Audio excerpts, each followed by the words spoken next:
एक बार की बात है कि एक गांव में एक बुजुर्ग आदमी रहता था जो लक्कड़ के खिलौने बनाकर पास के शहर में बेचता था और अपने घर का खर्चा निकलता था। एक दिन बुजुर्ग आदमी ने खिलौने बेचने के लिए शहर जाना था।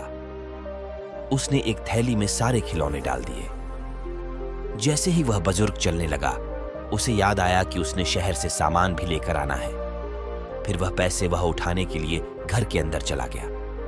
जब 5 मिनट बाद बुजुर्ग आदमी बाहर आया था, उसने देखा कि उसका थैला वहां से गायब हो चुका था और दूर एक नौजवान युवक उसका थैला कंधे पर लटकाते हुए जा रहा है। बुजुर्ग आदमी ने उस नौजवान युवक का पीछा किया और काफी देर तक पीछा करने के बाद जब बुजुर्ग आदमी नौजवान युवक के पास पहुंचा, बुजुर्ग, हे भाई, यह थैला मेरा है, तुम इसे वापस लौटा दो।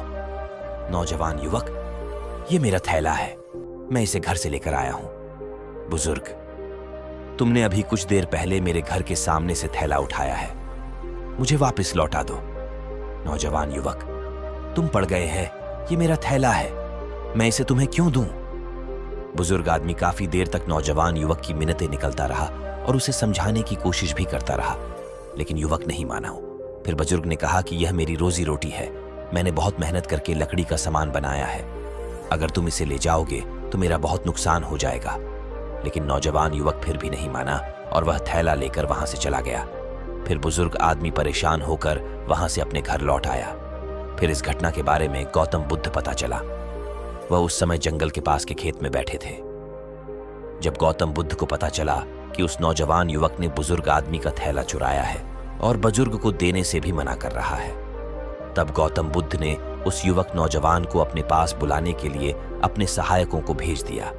फिर गौतम बुद्ध के सहायक नौजवान युवक और बुजुर्ग आदमी को बुलाकर ले आए। नौजवान युवक थैला साथ ही लेकर आया, क्योंकि गौतम बुद्ध ने थैला साथ लाने के लिए कहा था।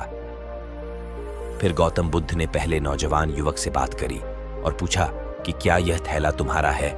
तो नौजवान युवक ने कहा है कि जी हां, यह मेरा थैला है, और दूसरी तरफ बुजुर्ग आदमी कह रहा था कि यह थैला मेरा है। फिर गौतम बुद्ध सोचने लगे कि अब इस थैले का फैसला कैसा किया जाए। थोड़ी देर सोचने के बाद गौतम बुद्ध ने बोले कि चलो ठीक है, मैं मान लेता हूं कि यह थैला तुम्हारा है। क्या तुम मुझे बता सकते हो कि इस थैले में क्या है? फिर नौजवान युवक ने कहा, जी हां, इसमें लकड़ी के खिलौने हैं। गौतम बुद्ध ने कहा कि क्या यह खिलौने तुमने खुद बनाए हैं? नौजवान युवक ने कहा, जी हां, यह खिलौने मैंने दिन रात मेहनत करके बनाए हैं। गौतम बुद्ध ने मुस्कुराते हुए कहा, चलो अच्छी बात है, तुम एक मेहनती युवक लग रहे हो। अगर तुमने इतनी मेहनत करके यह थैला बनाया था तो फिर थैला तुम्हारा ही होगा। गौतम बुद्ध के आसपास बैठे लोग गौतम बुद्ध के चेहरे को देखने लगे और सोचने लगे कि गौतम बुद्ध उस आदमी को थैला ले जाने के लिए कैसे कह सकते हैं। यह आदमी तो गांव का सबसे बड़ा चोर है। जैसे ही नौजवान युवक थैला उठकर जाने लगा, गौतम बुद्ध ने कहा कि बात सुनो, क्या तुम मेरे लिए एक छोटा सा काम कर सकते हो? नौजवान युवक ने कहा, जी हां, बताइए, क्या काम है? गौतम बुद्ध ने मुस्कुराते हुए कहा, तुम्हारे बनाए हुए खिलौने मुझे काफी आकर्षित लग रहे हैं। क्या तुम मेरे लिए एक सबसे अलग और खास लकड़ी का खिलौना बना सकते हो? यह सुनकर नौजवान चुप हो गया।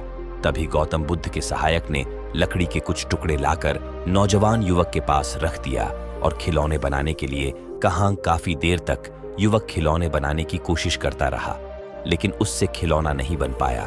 तब गौतम बुद्ध ने कहा कि अगर यह थैला तुम्हारा होता तो तुम्हें खिलौने बनाना भी आता होता, लेकिन ना तो तुम्हें खिलौने बनाना आता है और ना ही यह थैला तुम्हारा है।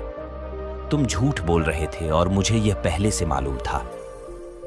इस थैले का असली मालिक यह बुजुर्ग आदमी है, तुम उसको थैला लौटा दो। ऐसे किसी की इतनी मेहनत से किए हुए काम को चुराने का तुम्हें कोई हक नहीं है। तुम आज चोरी करके एक बार तो पैसे कमा सकते हैं, लेकिन सारी उम्र नहीं कमा पाओगे। तुम अच्छे भले नौजवान हो, तुम मेहनत करके पैसा कमा सकते हो। अगर तुम आज से मेहनत करने लग जाओगे तो कल को तुम भी खुद लकड़ी के खिलौने बना सकोगे और उसे बाजार में बेचकर ढेर सारा पैसा कमा सकोगे। यह बात सुनकर नौजवान युवक शर्मिंदा हो गया और उसने थैला उस बुजुर्ग आदमी को लौटा दिया और उससे क्षमा मांगकर वहां से चला गया।